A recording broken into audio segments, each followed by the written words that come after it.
1983, podías entrar en un concesionario Ford con $6,200 y conducir a casa en una camioneta nueva, una de verdad, carrocería sobre bastidor, tracción trasera, caja de 6 pies.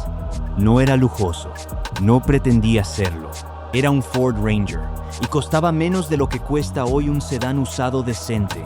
Esa camioneta ya no existe, no porque fracasó, porque tuvo demasiado éxito en el rango de precios equivocado. Para entender cómo Estados Unidos perdió su pequeña y asequible camioneta, tienes que remontarte a una época anterior a su existencia. Durante las décadas de 1950 y 1960, si querías una camioneta en este sentido, país, compraste una Ford F-Series de tamaño completo, Chevy C, K, Dodge Darius. Grande, camiones pesados construidos para granjas, obras de construcción y personas que realmente necesitaban transportar 1 tonelada de material de forma regular. ¿Veis? Nadie se desplazaba a la oficina en una F-100. El consumo de gasolina rondaba los 10 a 12 millas por galón. El viaje hacía vibrar cada tornillo suelto de la cabina.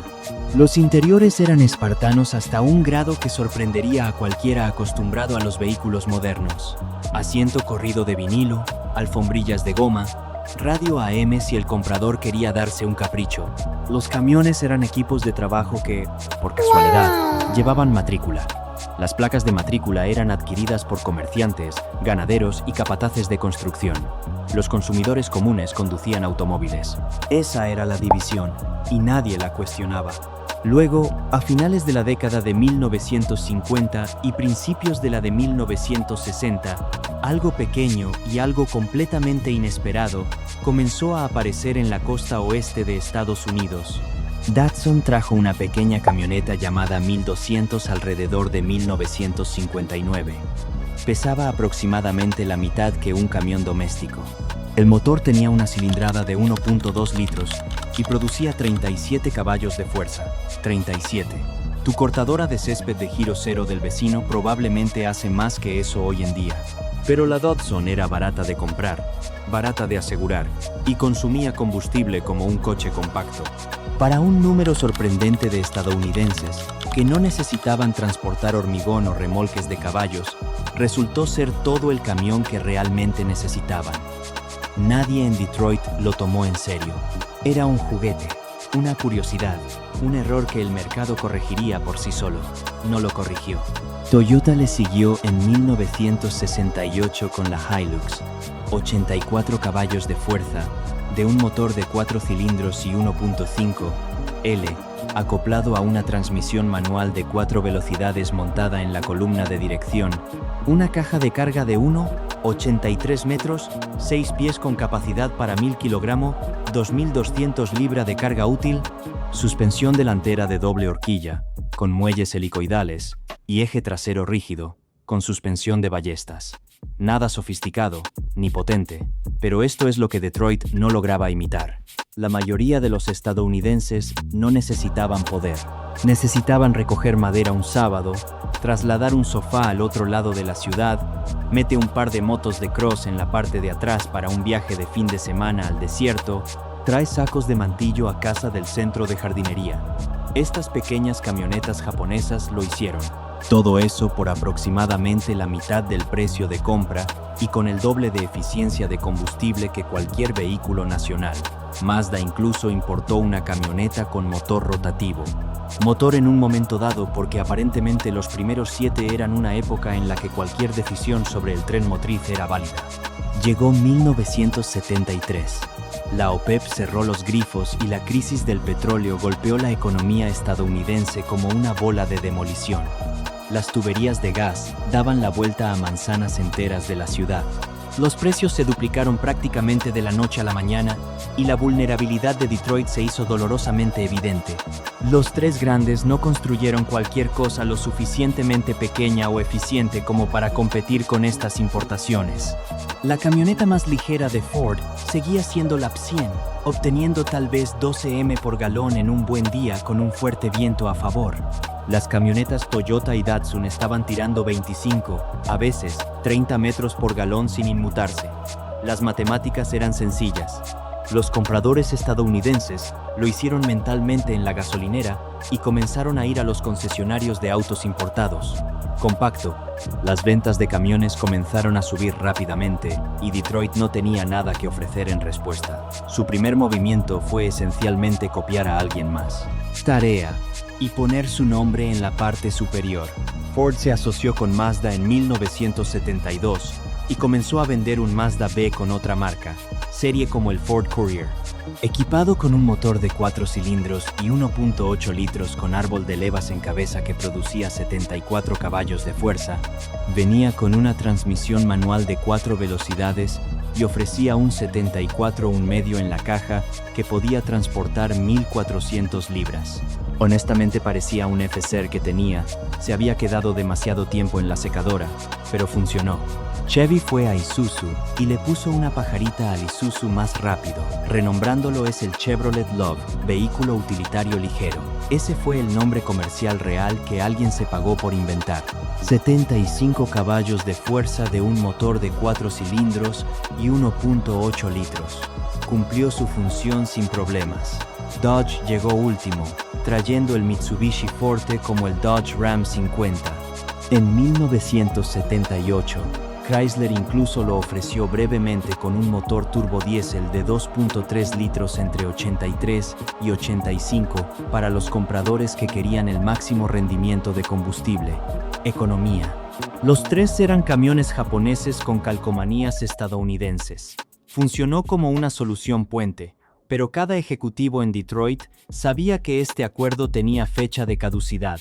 Necesitaban fabricar sus propios camiones pequeños en suelo estadounidense, en fábricas estadounidenses con mano de obra sindicalizada en la cadena de montaje. Y aquí es donde entran en escena los pollos. Sí, literalmente pollos. En 1964, el presidente Lyndon Johnson impuso un impuesto del 25%, arancel sobre camiones ligeros importados, ES. La razón oficial fue la represalia por los aranceles europeos sobre las aves de corral estadounidenses. Exportaciones. Francia y Alemania Occidental habían estado grabando con impuestos el pollo estadounidense barato para proteger a sus agricultores nacionales. Y Johnson contraatacó apuntando a productos que les importaban a esos países: almidón de patata, brandy, dextrina y luz. Todos los camiones recibieron el mismo arancel del 25%. Pero las cintas de audio de la Casa Blanca publicadas décadas atrás, más tarde se reveló el verdadero acuerdo entre bastidores. Johnson había llegado a un acuerdo con el presidente de United Auto Workers, Walter Reuther. No convoque una huelga antes de las elecciones del 64, apoye la legislación de derechos civiles y a la administración. Harían algo con respecto a la creciente presencia de Volkswagen en el mercado estadounidense de camiones. El impuesto al pollo era sindical, política envuelta en política comercial, disfrazada de represalia agrícola. El impacto inmediato fue devastador para los camiones importados. Las camionetas Volkswagen Tipo 2 y las furgonetas comerciales esencialmente desaparecieron del mercado estadounidense de la noche a la mañana. Sin embargo, el arancel no solo afectó a los alemanes, afectó a todos los países. Intentaron vender camionetas ligeras en Estados Unidos y expulsaron por completo a los fabricantes asiáticos más pequeños. Empresas japonesas se apresuraron a encontrar soluciones alternativas. Toyota desarrolló un sistema elaborado en el que enviaban camiones sin cajas clasificadas como chasis cabinas que solo atraían un arancel del 4%. Luego atornillaban plataformas de fabricación estadounidense a los camiones en una red de 15 diferentes plantas de fabricación ubicadas en puertos de todo el país. Estampado, soldadura, pintura, todo coreografiado en una operación cuidadosamente cronometrada, mantuvieron la pintura disponible.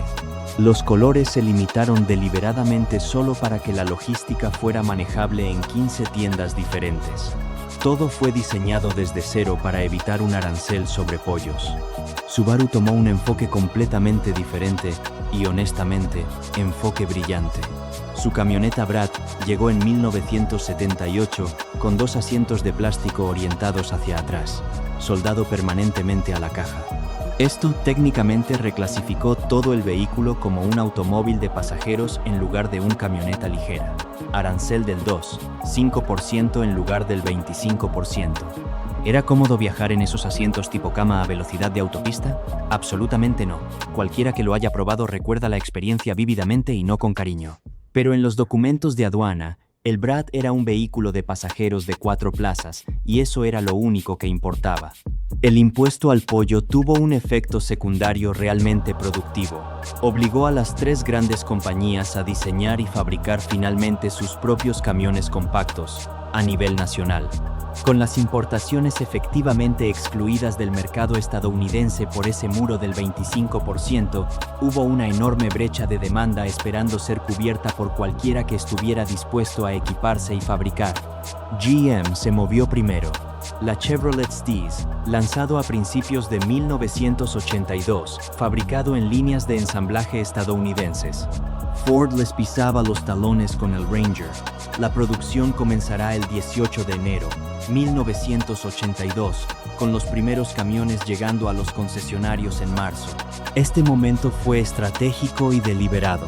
Ford había estado el proyecto Ranger se ha desarrollado internamente desde 1976 bajo el nombre en clave Proyecto Yuma, invirtiendo $700 millones en el programa.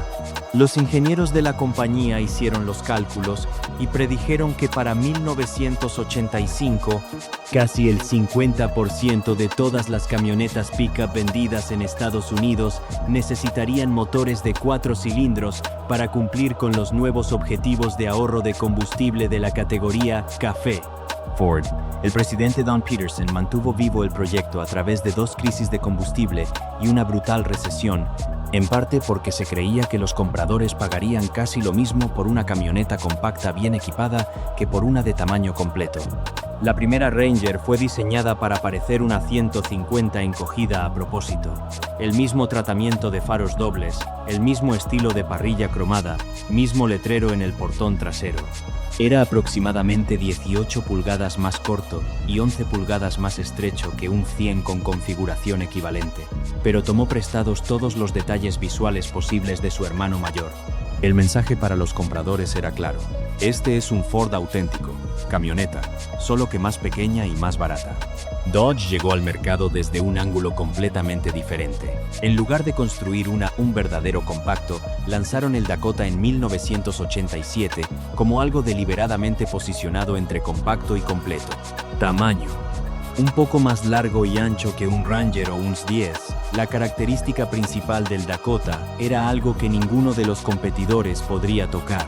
Un bocho de 5.2L, un bocho en una camioneta de este tamaño, fue la primera de tamaño mediano. La camioneta ofrecía ese tipo de potencia y atrajo a compradores que buscaban auténtica potencia en un vehículo manejable. Ni Ford ni Chevy tenían una respuesta para ello. Y durante aproximadamente 15 años, desde principios de los 80 hasta finales de los 90, estos camiones definieron lo que significaba el transporte asequible en Estados Unidos. Su economía era sencilla y accesible, de una manera que hoy en día parece casi pintoresca. Un Ford Ranger básico de 1983 tenía un precio de etiqueta de $6.23. Una Chevy Steez se situó en un rango de precios similar. En el año 2000, el precio base del RERS había alcanzado los $11.485. Ajustando eso por la inflación, resulta en aproximadamente $16.700 en dinero actual, lo que es casi idéntico al precio ajustado a la inflación de 1983. La Ranger siguió siendo la camioneta del pueblo durante casi 2 décadas, sin superar el poder adquisitivo de quienes lo compraron. Para ponerlo en perspectiva, el precio promedio de transacción de un vehículo nuevo en Estados Unidos superó recientemente los $50.000. El precio de venta sugerido promedio para camionetas pick-up de tamaño completo ha superado los $70.000 durante 3 meses consecutivos. Esa vieja Ranger, inflación ajustado, cuesta menos de 1/3 de lo que cuesta hoy en día un vehículo nuevo promedio.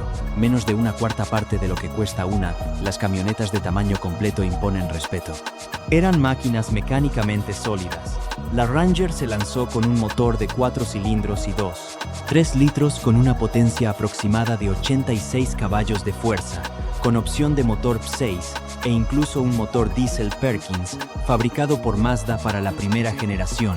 Ford anunciaba un consumo de combustible en carretera de hasta 41 millas por galón aunque los resultados en el mundo real fueron considerablemente mayores. Modesto. El Stiez comenzó su vida con un motor de 4 cilindros y 1.9 litros de origen Isuzu, que producía alrededor de 82 caballos de fuerza. Ninguno de los dos camiones ganaba carreras en los semáforos, ni lo necesitaba. Un estudiante universitario podía permitirse uno. Un paisajista, simplemente un principiante, podría permitirse uno.